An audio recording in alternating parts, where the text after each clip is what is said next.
Hello everyone, कशा आहात सगळे. चला तर मग आज किचनमध्ये आज मी बनवते भरलेल्या भेंडी. सो तुम्ही बघू शकतात मी जे भेंडी आहे ते ऑलरेडी धुवून स्वच्छ पाण्याने धुवून ठेवलेले आहेत, पुसून पण घेतलेले आहेत आणि त्यानंतर मी करते कट करायला. भेंडी जी आहे भरलेली भेंडी करते म्हणून मी त्यांना थोडं लांब लांब कट करेल आणि आतून पण त्यांना कट देईल. सो आतमध्ये पण ते भेंडी जी आहे तेच त्याचे स्टफिंग जावं म्हणून. सो एक एक करून मी सगळ्या भेंडी अशा कट करून घेतलेल्या आहेत.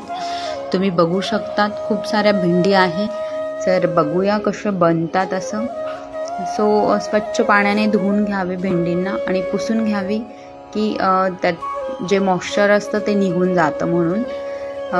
कारण की जर तसंच टाकलं तर ते खूप चिकट होतात भेंडी. सो तसं करू नका, स्वच्छ पाण्याने धुवून आणि पुसून घ्या.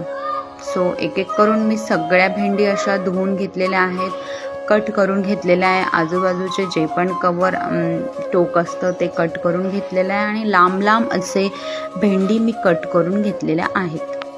तर तुम्ही बघू शकता असे सगळ्या भेंडी माझ्या कट झालेल्या आहेत, कापून घेतलेल्या आहेत म्हणजे मी. चला तर पीठ मळूया. चपातींसाठी असं पीठ मळून घेते की थोडं ते मऊसूत होईल, थोडा वेळ ते राहील तर.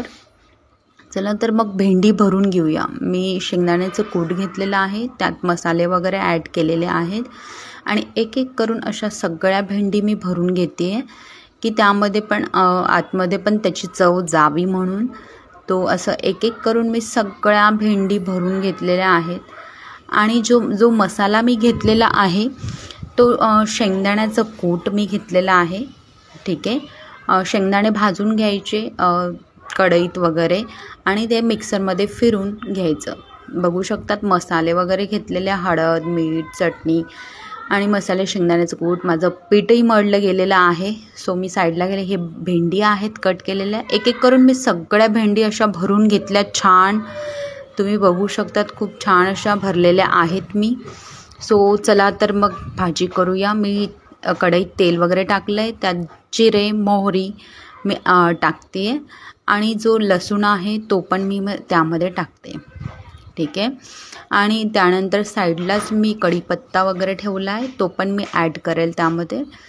आणि असं झाल्यानंतर थोडं तेल खूप गरम झालेलं आहे सो त्यामध्ये मग मी कट केलेल्या भेंडी ज्या होत्या, ज्या भरून ठेवलेल्या होत्या त्या मी ॲड करेल त्यामध्ये.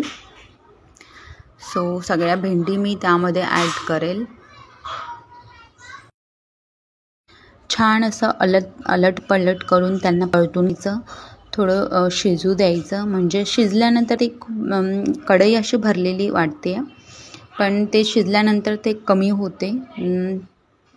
सो असं छान अशी भाजी झालेली आहे आपली भेंड्यांची भरलेली भाजी. आणि चला तर चपात्या लाटून घेऊया. एक एक करून मी सगळ्या अशा चपात्या लाटून घेते आहे. तुम्ही बघू शकता साईडला मी ऑलरेडी पूड लावून ठेवलेलं आहे. ॲक्च्युली मी पटकन चपात्या व्हाव्यात म्हणून ऑलरेडी छोटे छोटे उंडे घेऊन त्यांना तेल वगैरे लावून छान अशी चपात्या पण झालेल्या आहेत माझ्या. छान अशी टमटम फुगलेली आहे. चला तर मग आता कढी करूया. कोरडी भेंडी आवडत नाही आमच्या आजीला. सो त्यासाठी ओली भाजी पण लागते म्हणून कढी करते आहे. सो मी लसूण आणि मिरची कट करून घेतलेली आहे.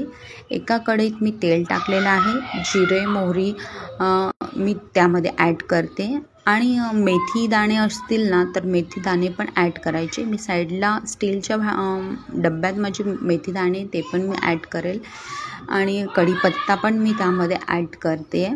सो असं थोडं परतून वगैरे घेते आहे. छान अशी कढी पण माझी झालेली आहे आणि चपात्या पण झालेल्या आहेत.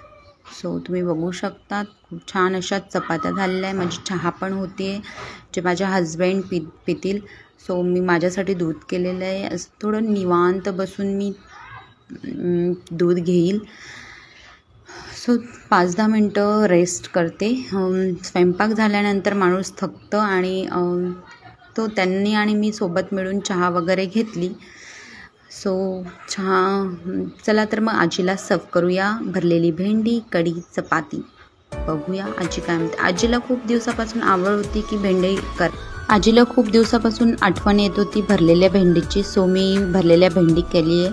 Thank you for watching video guys.